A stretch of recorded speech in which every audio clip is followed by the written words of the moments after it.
Então vamos dar continuidade? O custeio ABC, ele foi criado aí por volta de 1988 por Kaplan e Cooper. Kaplan e Cooper são dois professores de Harvard.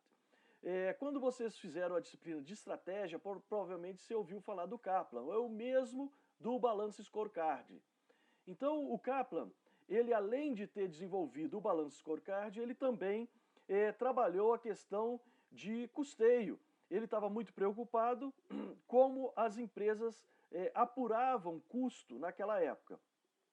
E ele achava que os critérios de rateio adotado não refletiam exatamente quanto custava cada produto, não agregava o custo adequadamente aos produtos ou serviços. Então Kaplan desenvolveu um custeio baseado em atividade. Então o custeio baseado em atividade nada mais é um método de custeio que a gente organiza todos os departamentos em atividade e que a gente consiga então, primeiro, alocar custos às atividades e depois das atividades aos produtos. O custeio baseado em atividade ele é muito empregado na área da saúde, porque a gente consegue efetivamente entender quanto custa cada procedimento e até quanto custou o procedimento em cada cliente ou paciente. Então, ele é um custeio um pouco mais trabalhoso, ele inclusive para implementação em hospitais e clínicas, ele custa mais caro, mas ele é muito poderoso para dar uma visão melhor de como nós estamos gastando e o que estamos fazendo com o que estamos gastando. É muito importante o custeio ABC. Então, eu trouxe aqui um conceito do custeio ABC, né? Então eu coloquei aqui, ó, o custeio de atividade. No custeio ABC, nós temos o conceito de atividades consumindo recursos e de objetos ou procedimentos consumindo atividades.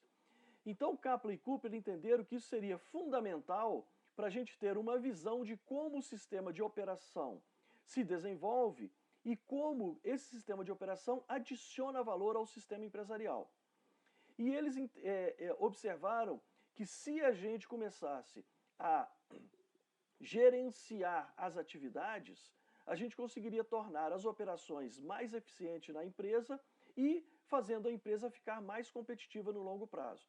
Então, esse é o resumo do conceito do ABC que o Israel, da USP, coloca no livro dele. E ele retrata efetivamente o que Kaplan e Cooper queria demonstrar. Mas vamos em frente. Qual foi o principal motivo que levou Kaplan e Cooper a desenvolver o custeio baseado em atividade?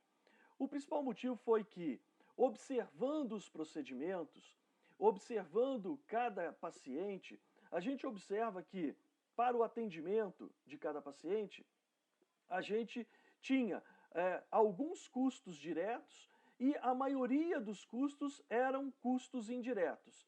E isso fazia com que os critérios de rateio adotado, que não refletiam efetivamente como o procedimento ou como o cliente consumia aquele custo indireto, pela sua subjetividade do custo indireto, eles falaram, precisamos desenvolver um método de custeio melhor do que o que a gente já tem, que é simplesmente utilizando critérios de rateios aleatórios.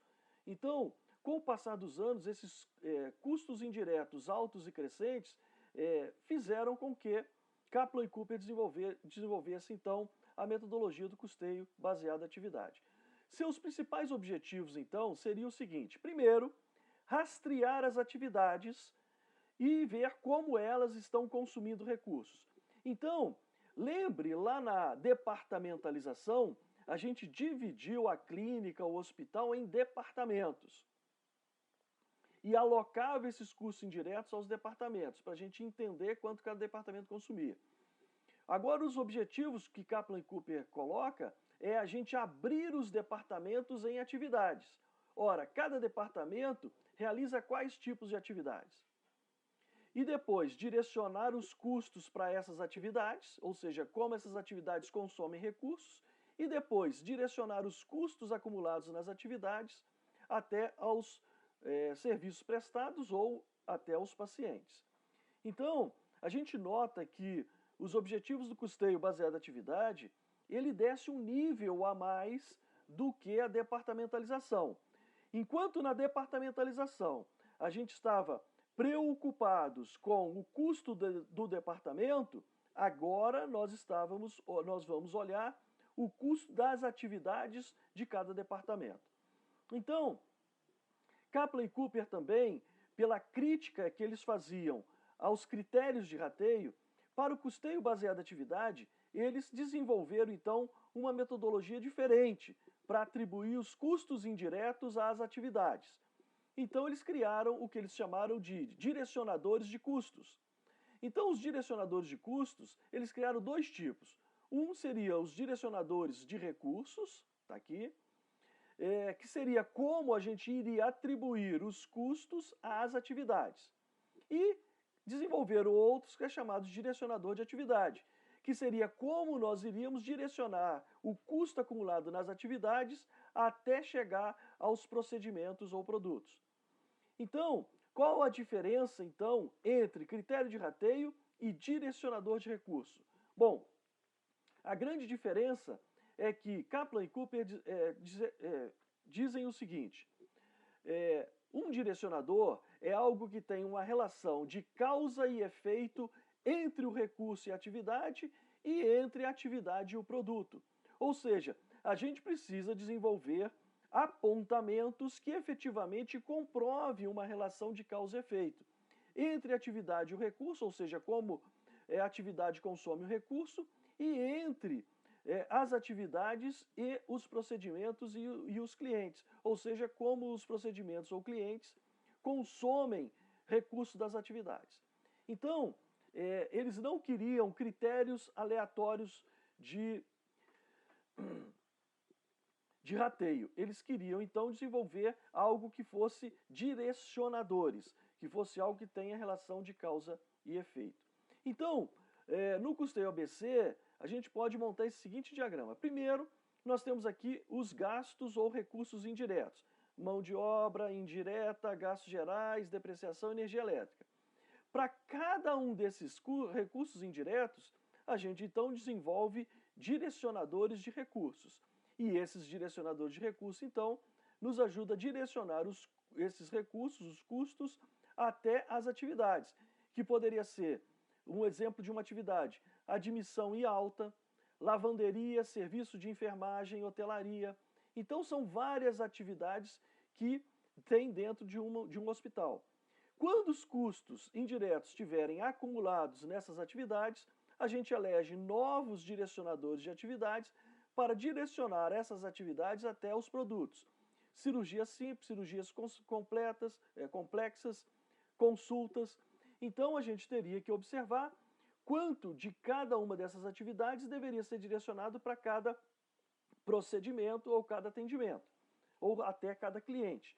Então a gente teria que desenvolver novos direcionadores, aquilo que efetivamente a gente pudesse ter um apontamento que mostrasse como cada produto, ou cada atendimento, ou cada procedimento consome os recursos das atividades, ou consome as atividades. Bom, para se implementar o custeio baseado em atividade em um hospital, o primeiro passo é a gente identificar as atividades exercidas por cada departamento da empresa. Esse é o primeiro passo. Bom, depois que a gente pegou e explodiu cada departamento em atividades, aí a única preocupação que a gente precisa ter nesse primeiro procedimento é não abrir muitas atividades em cada departamento, porque senão o custeio ABC também pode se transformar num monstro. Se a gente começar a querer custear microatividades, pequeníssimas atividades, isso fica muito grande. Então, por exemplo, a admissão e alta. Eu posso dizer que isso aí é um procedimento de atendimento que é uma atividade daquela área onde está ali a admissão e alta. É uma das atividades que eles fazem. Que eles podem fazer, quem faz o atendimento ali, na admissão e alta, tenha outras atividades correlatas ali. Então, a gente tem que pensar em conjuntos de atividades afins e não querer microatividades para que isso não se transforme também num monstro, né? Num custeio muito complexo e com muito detalhe que às vezes não nos ajuda muito a entender como a empresa consome, como gasta e como agrega valor. Bom, o segundo passo que a gente vai desenvolver seria então fazer a mensuração dos recursos que são consumidos por cada atividade. Então, nós temos de duas formas, ou atribuição de forma direta, porque, por exemplo, eu tenho uma pessoa que efetivamente fica ali fazendo admissão e alta, e vamos imaginar que essa é a única atividade que ela faz. Logo, o salário mais encargos dessa pessoa é custo direto dessa atividade. Então, a gente vai tentar fazer a atribuição de forma direta quando possível e quando não for possível, vou tentar então criar um direcionador de recursos. Então, aquele custo indireto que beneficia várias atividades, eu vou fazer um tipo de apontamento para que eu possa direcionar esse custo indireto de uma forma mais que haja uma lógica, uma relação de causa e efeito entre o recurso e a atividade. Bom, o terceiro passo, então, depois de atribuir os custos às atividades, é fazer a atribuição dos custos acumulados nas atividades até aos produtos ou procedimentos, ou até aos clientes ou pacientes, através da utilização de quê? Novos direcionadores de atividades. Aí a gente precisa desenvolver novos direcionadores, novos apontamentos, que a gente possa então direcionar esses custos até as atividades. Muito bem, então é dessa forma que se desenvolve isso que é mais importante no ABC e em seguida, após a leitura desse material que está aí no nosso roteiro e depois da leitura também do material que está na nossa apostila, eu vou fazer então um exemplo prático no qual você vai poder acompanhar o passo a passo do custeio baseado em atividade, ok? Então, aguarde, faça aí a sua leitura e em seguida vamos fazer o nosso exemplo.